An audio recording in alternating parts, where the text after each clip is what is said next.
Pole sana. Unajikaza? I bring you best wishes from President William Ruto. Asante kipindi. Ya IG. Nadhani chungu ameniambia ukikuwa kwake. Pole sana ndugu yangu. You are getting better?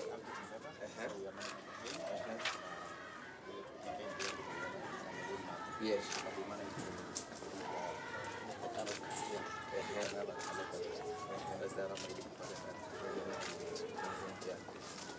Pole sana, you got injured in the line of duty. These are the risks that we are all accepting to take in the line of duty. I want to commend you for your bravery and those of your men. The fact that they are attacking you shows that what you are doing is wrong. We wish you quick recovery. The doctors have told you you are doing well. You are the sergeant. How did it go? Well? Oh, thank you. Welcome, Your Excellency. We received our patient yesterday. Yes. With a severe knee injury. Yes. Having been shot with a missile. Yes. Hitting right into the knee. Having gone through the patella tendon. The patella tendon is the tendon that joins the patella, the kneecap, and the shin. It's called the tibia. So it had also torn some ligaments inside the knee.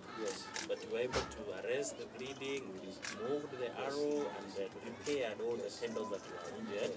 And our patient is now stable. And God willing, tomorrow we start physiotherapy. Yes, I really got him. Yes. The President wishes you quick recovery. And I've come here on behalf of the government to wish you well. Thank you so much. And to really encourage you and other officers across the country that this war must be won, despite the resistance, which is heavy. This is part of the resistance, and these criminals can run, but they not hide. I'm told they have been arrested. Yes, sir. So when Directly, they are already in court today. Very We've good. done a miscellaneous application so that we can Hold talk to them a the... little bit more. Exactly, sir. And during the night, Yes. we hand a no-round operation. We've hand of 52 people arrested in connection to the village that's involved in all this. Yes. And this is something that we are going to sustain, Your Excellency. These criminals must know that you cannot attack police officers, and you will not allow it. And Commander, you must move swiftly and clean up that village. Correct, sir. Iko matunda iko nini? Wewe ukipata nafasi tunakula matunda. Ndio.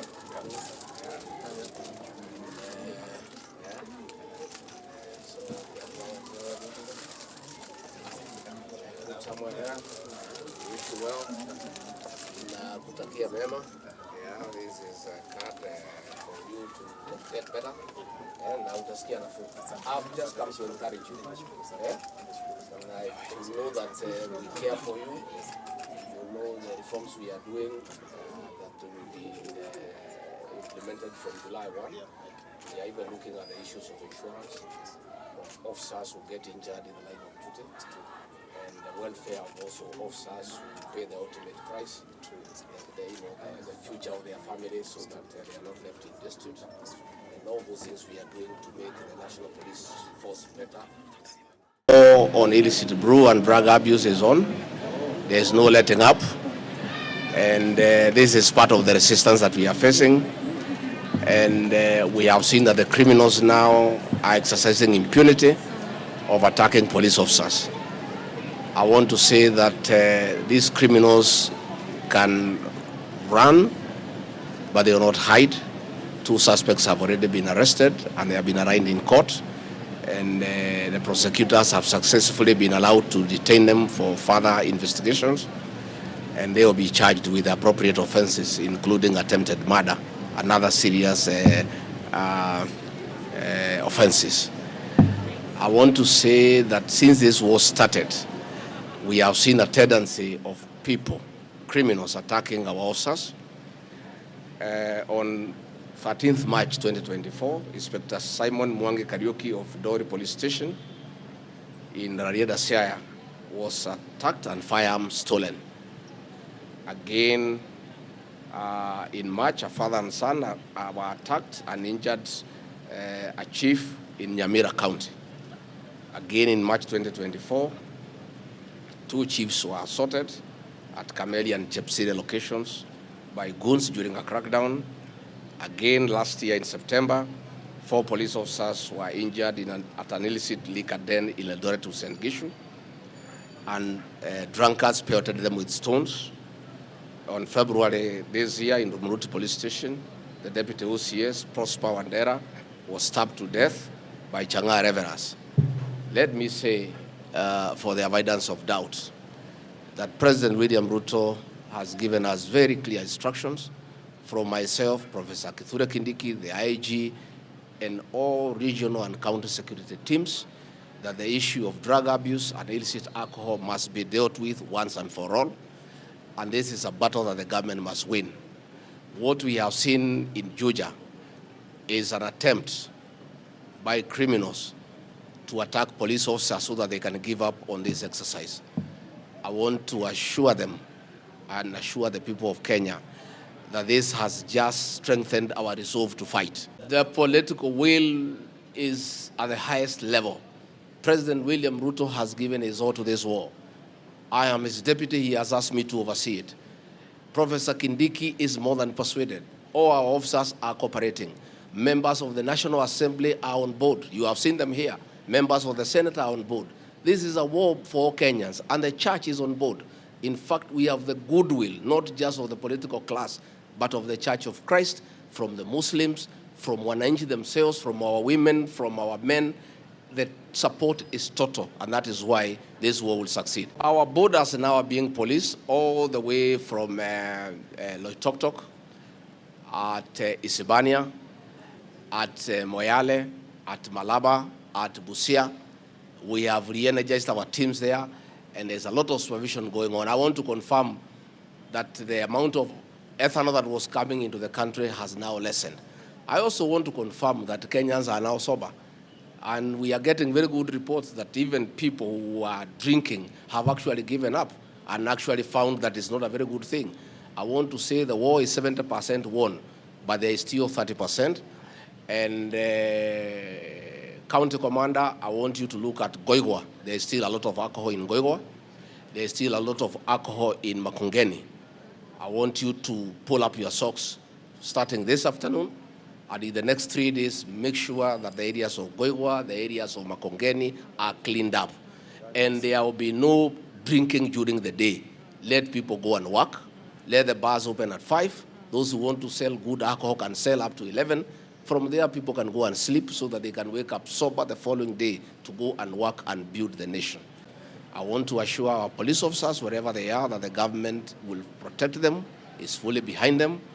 And I needed to thank all our police officers in the entire country, from the Inspector General of Police, the 2 Deputy Inspector Generals, all the county and regional security teams, all the non-commissioned officers, down to the constables, the rank and file, for the good job that they are doing.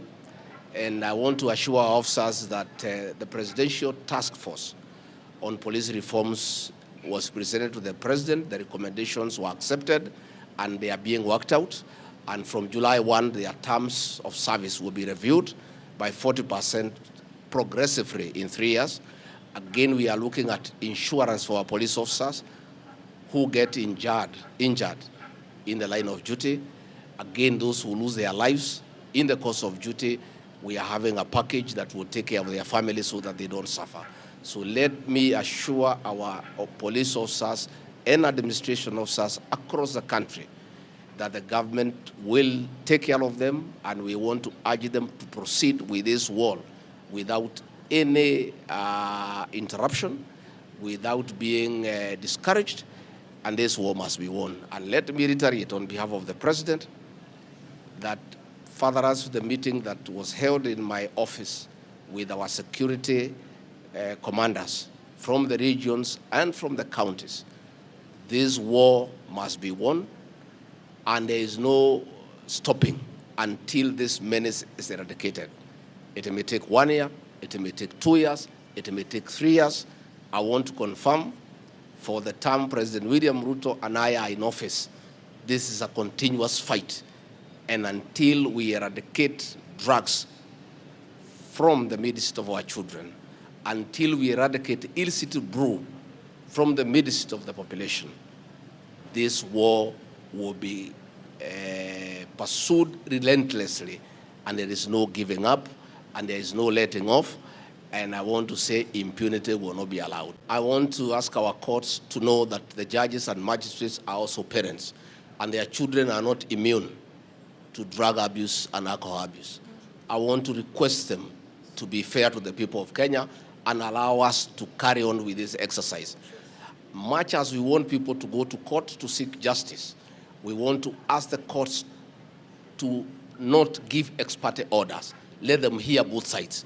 Let them hear the complainants, let them also hear the government, and then they can make a determination. But we want to say that the war is on, and there is no let up. And this will continue for as long as drugs are available in the market, as long as illicit alcohol is available in the market.